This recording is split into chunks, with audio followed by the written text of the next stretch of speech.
د پاک فوج امنیت شروع کیږي تاسو ته دا خواسته چې علاقه خالی کې. Millions moved on one call, leaving their homes and dwellings behind. They trusted one voice, the voice of peace that had defeated the hate speech, the call to wisdom that ousted shouts of foolishness, the light of faith that had removed the shadows of doubt, giving hope to the despaired and bridging distances for the separated. This was the voice which eventually triggered dynamic attitude changes and affected ideological isolation and political disarming of the terrorists in Malakand and federally administered tribal areas of Pakistan, thus becoming the linchpin for winning the battle for hearts and minds.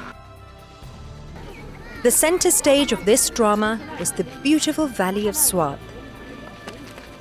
It was no ungoverned land, providing safe havens to the terrorists. It was no inaccessible zone where terrorists could flourish unnoticed. It was not an underdeveloped area where illiterate mobs would plunge in the abyss of hatred.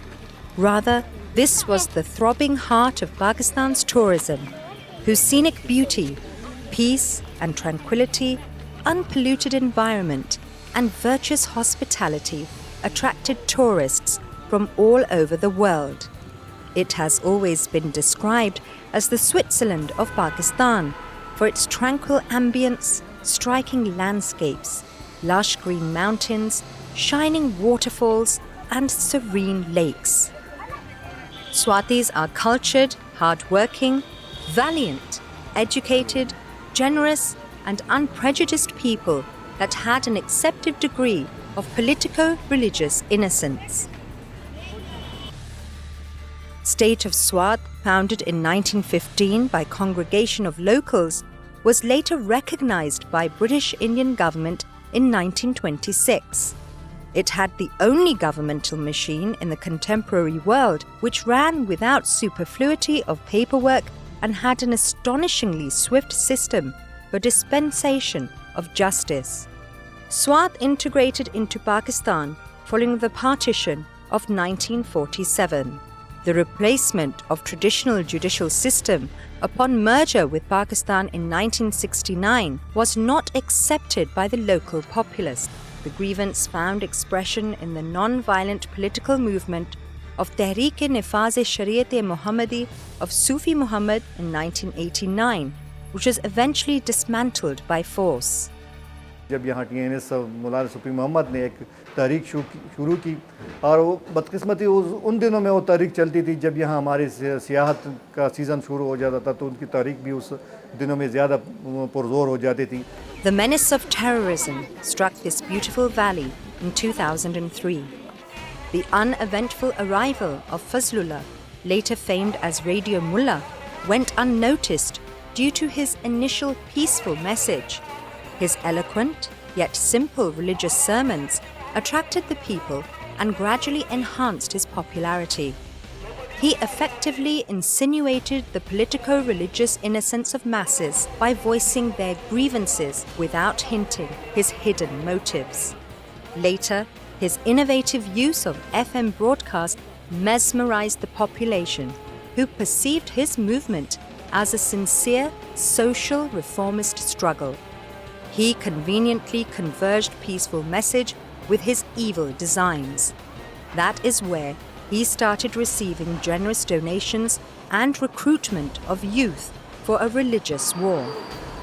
Destruction of satellite receivers, cable networks, and TV boosters secured him a media monopoly. The terrorists had virtually captured the entire electronic space of Swat through their FM, and using terror as a weapon, and the caution, the atmosphere of caution was such that everybody in Swat would tune to that FM. The entire media space was occupied by the terrorists very tactfully. They destroyed all dishes and dish antennas available in the area. He transformed radio broadcast into a tool for implementation of his writ and paralyzed the socio-political life. Non-adherents were liable to public beheading, lashing, and celebrated brutality. Girls were forced into marriages with his aides, who would occupy public and private properties at will, destroyed educational institutions and government infrastructure to capitulate any resistance to his authority. Increasing freedom of movement allowed him use of more conventional tactics, open conflict with law enforcement agencies, establishment of his checkposts, and institution of his courts. The entire Swat became hostage to the terror of Radio Mullah. Swat के लोगों का कि न वो नुमाइंदगी करते थे और न स्वात के लोगों की हिमायत उनको हासिल थी, लेकिन वो स्वात के लोगों पर मुसल्लत हो गई. The government's attempts to resolve the situation through peaceful means were also capitalized by the terrorists for furtherance of insular political interests. Birthplace of Buddha and cradle of ancient civilizations, Swat now emerged as a new center of terrorism epidemic threatening Islamabad, which raised an upheaval in the international community.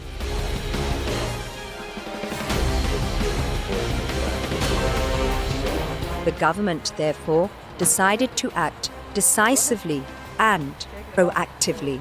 We were left with no other options just to order for the military action. The terrorists started expanding their space. They started moving in Dir, they started their operation, they took their forces in Bunair, and they also started knocking on the doors of Shangla. Shaping of correct environment, limited and audacious military operations to eliminate terrorists, and redress of exploited grievances of the people of Malakan were focus of the strategy. Most formidable challenge was domination of the media space already occupied by the terrorists. A different version of satellite-based, frequency-modulated community broadcast was conceived by Inter-Services Public Relations Directorate of the Armed Forces as a solution.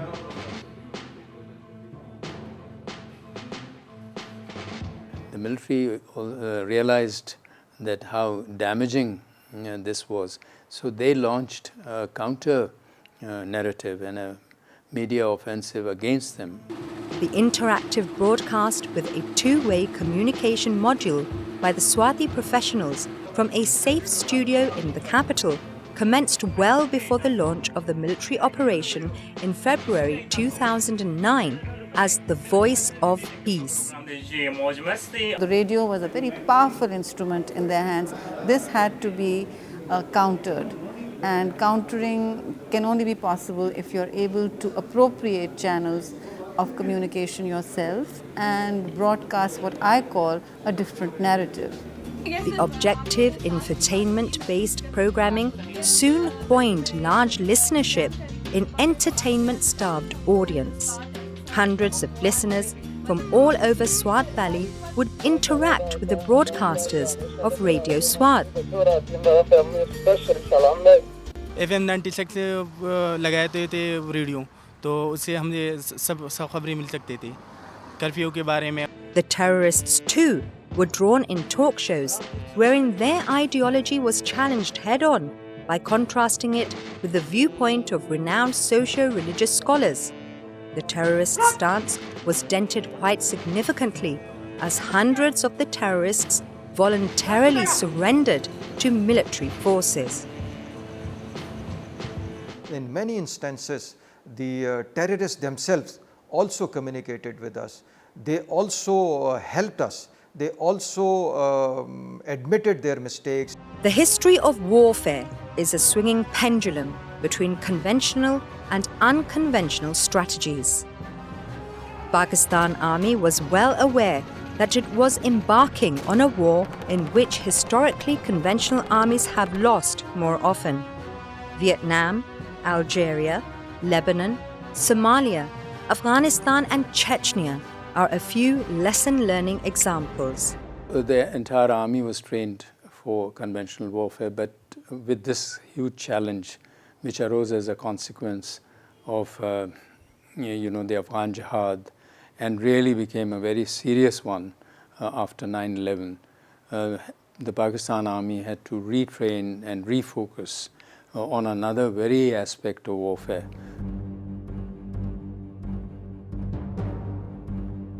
The use of innocent population as a human shield was therefore to be denied for a high-intensity military operation to eliminate terrorists.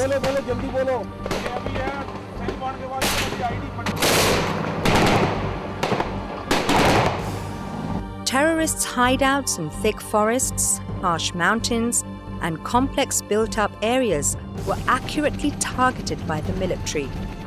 The sporadic leftover population in the area also facilitated military operations. The area was swiftly sanitized in 3 months by surgical military operations led by valorous officers willingly accepting high casualty rate to avoid collateral damages. There is really no replacement for the lives that are lost. The military personnel, the innocent civilians, the children who can't go to school, and the opportunities that have been foregone. During this most crucial phase, when majority of the journalists fled from the area, Radio Swat's field correspondents stood fast with the leftover population. Studios were established upon arrival of IDPs in the camps. This FM radio also bridged the gap between all those who were left in Swat and these IDPs. There were many examples, hundreds of them, where the families got connected to each other through our FM broadcast. Broadcast also assumed the role of relief radio, where field correspondents, besides reporting, would facilitate people in settlement of their community problems in intense operational environments, notwithstanding the threats by the terrorists. हमें धमकियों पे धमकियां मिल रही थी, हमें बाकायदा message दिए जा रहे थे कि आप ज़ुबान बंद रखें, अपना चैनल बंद करें, लेकिन हमने अल्हम्दुलिल्लाह उनकी धमकियों को मलहूज़े खातिर नहीं रखा. The broadcast acted as a bridge of communication for split families, IDPs, and their relations inside the valley. The voice of peace thus emerged as the voice of people. Abdur Rehman Kukara Malakan Division. FM 96 जो है इन्होंने कभी भी ये सारी equality के लिए था ना, इसमें एक ख़ास ग्रुप को इस पर एक ख़ास ग्रुप का तसल्लुत नहीं था, बल्कि ये सारे स्वाति आवाम के लिए एक अमन, आश्ती और मोहब्बत का पैगाम लेकर आया था. Government, non-governmental organizations and civil society of Pakistan integrated their efforts in providing relief to the IDPs and their resettlement in native towns. The valley of Swat smiled again. This did not only strengthen conviction of Swatis against terrorism, but also changed the global perception. Success in Swat, attributed to the solidarity of the nation, enhanced the resilience of the armed forces for complete elimination of terrorism. Waziristan agencies bordering Afghanistan with tribal siblings on either side were prone to terrorism since the collapse of the Taliban regime in Afghanistan. The indifferent population had been exposed to violent ideologies for decades. Terrorists utilized these characteristics to harbor terrorism and export it to the rest of the country, using it as a hub. The Swat model was replicated. The broadcast of Radio Waziristan was initiated well before the launch of military operation in both Waziristan agencies. We have also replicated the same model in Waziristan, and we operated in South Waziristan. The operation was successful, and we applied the same format of FM in case of Waziristan. The shaping of environment in this scenario was not that convenient and proved to be a hard nut to crack. The credibility of broadcast was an uphill task, which was achieved through a balanced blend of religion, culture, information, and entertainment. The mass of entertainment shifted to cultural and sports activities. The terrorists' ideology was dented by gaining support of the youth, who constituted a majority of the population and were being utilized as fuel for terrorism. thousands moved from their native towns to the nearby safe areas on an appeal launched by Radio Waziristan. Armed forces again proved their mettle by quick elimination of terrorists in a short span of time. The broadcast was extended to the adjoining areas to reach IDPs. The return of IDPs in South Waziristan Agency had started. Mega developmental projects have been started by the army for quick rehabilitation of the inhabitants in both agencies. Voice of Peace today thrives as an international radio network. DJ Shazia, a 7 p.m. time slot to go head-to-head with Maulana Fazlullah. Continues giving hope to the despaired, reviving the traumatized from depression, showing light of faith to those treading uncertain paths, distributing joy to the distressed, promoting self-reliance, and preaching peace to the violent. All feel satisfied after winning this battle of hearts and minds.